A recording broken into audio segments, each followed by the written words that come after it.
agriculture. Chamber of Commerce is one of the oldest agriculture chamber of Pakistan.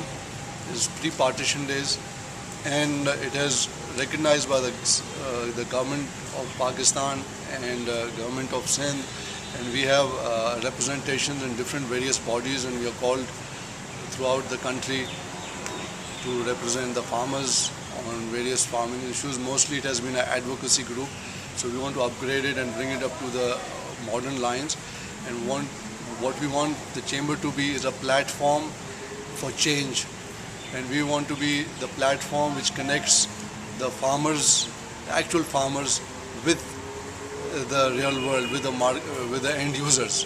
So that is our primary object, and we want to cut the middlemen out, which have sort of hurt both the farmers and the consumers. Not that they have played a very important role in this thing, and it cannot be done overnight.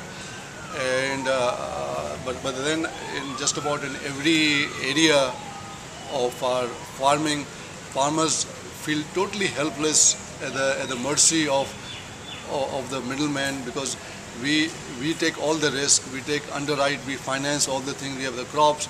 Then whatever we do, we just sort of like a blind trust, we hand over our crops or our produce or our goods to them, and whatever price they give, we accept it. And to understand आपको कि complete value chain, for example, if we just take a guava farm, which is grown in Larkana, the guava farmer जो है अपना normally वो lease का out कर देता है अपना farm, the owner, he leases out to a ठेकेदार.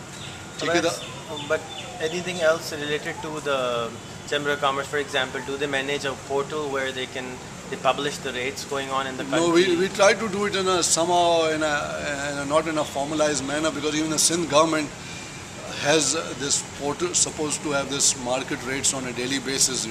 Where do they publish it, on a website or? I think they publish it on a website, and also outside each market. Okay. There are farmers markets throughout Sindh. There are major markets and smaller markets. So does the government control those rates, or the RT? No, the RTs control those rates. And government is supposed to control. Supposed to control them, but the RTs control the rate, because they very produce a daily demand supply. Like अभी बारिश हो गई, floods आ गए, तो it's a field day for the. Would it be possible for someone to come to the chamber and ask for on a daily basis? Yes. So we would like to do that. We like to set up that system, whereby our members could contribute on a daily basis, depending on the crop, or depending on the if it's a fruit or a vegetable or a crop. Yes, we can share. Try to get that information to you. And also it has to be formalized. It's something that we would like to work towards, because it's very important for us. And where does the Agriculture Chamber get the funding? Agriculture Chamber is a self-financed thing. We have an office. Our head office is in Hyderabad. We have acquired an office in Karachi, and we are establishing and opening an office in Karachi now also. And our chamber has basically been an advocacy group trying to fight the right for fight for the rights of the farmers. Because whenever because in different crops we have major issues on pricing, because at the end of the day as I said, the farmers take all the risk, and there is no risk for anybody else. If there is a price escalation, if there is a price fixing by the government, the cost of inputs keep rising, we get the same prices, and the prices are not consummated, or sometimes with the market conditions or the real. Again, my question remains: how does it get funded? Does the farmer contribute? The farmer contributes. We don't have major expenses. We basically have a very skeleton staff, and now what we are trying to do is we're trying to do some fundraising. We got an office in Karachi by having different events to raise funds for these sort of things, and also partnering with the right organizations to be able to help us. What we find is that there is so much focus on world food security, and there's so much focus on agriculture, but this never trickles down to the farmers. It's always the foreign delegations come to Islamabad, there are meetings over there in the agriculture department or the ministries, or maybe at the provincial level, but nothing comes down to the farmers. They go out, have meetings, and farmers are never involved. So it never trickles down to us. So so much funds and monies is wasted.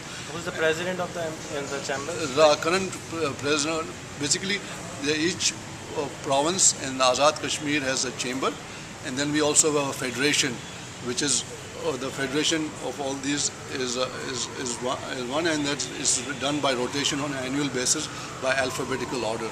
So we have this representation, so we try to represent that, but it also depends on the government of the day, how sometimes they have focus on the farmers and sometimes they don't, and generally and the local chambers are based in city or the province? The local chambers are all, our Sindh Agriculture Chamber has offices throughout Sindh, in all the major districts, and we are trying to. The Pakistan Federation. Yeah, it's a federation of all the chambers, Is it FPCCI or the it's agriculture? It's agriculture chamber, Federation of Agriculture Chamber. Who heads that? I think Azad Jammu Kashmir president is their turn. I think this time around, if I'm not mistaken. Our Sindh Agriculture Chamber president is Dr. Nadeem Kamar. He's a very progressive and a dynamic person, and he's tried to create a team of all the progressive farmers in Sindh, and we also have a great resource of our old chamber members who are a great asset to us. And they have meetings every weekend, every Friday in Hyderabad, and these meetings are well attended by different our members throughout Sindh, and we have also tried to reach out to different farming our value chain partners, we like to call them. We don't like to, because we've realized that all the people who are in the business and industries which are connected to farmers, they all are stakeholders and are partners. So that's the new thing that we embrace. So how many board members are there for the Sindh one and for the... we have, I don't have the exact numbers. 10, 20, 100? Board member, no, there's very limited board members. And like MCs, members? Yes, yeah. How many MCs are there? Management committee is made up of, I think, about 10 or 12 people each representing each district. Okay. Do you have a website? Yes, we have developed a website. It's in a process of development. So we are trying to, like I said, we're taking these steps in the last year or so, trying to get to the modern times, and we want to use, because SMS and mobiles are universal now.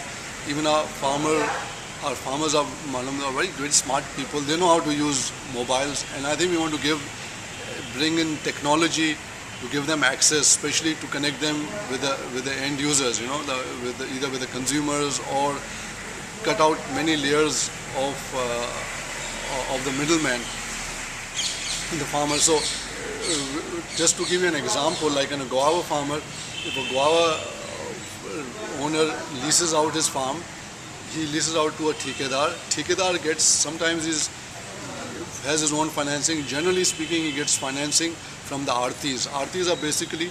So we'll come back to that in the next video and understand more how the farming actually works. Yes. Thank you so much.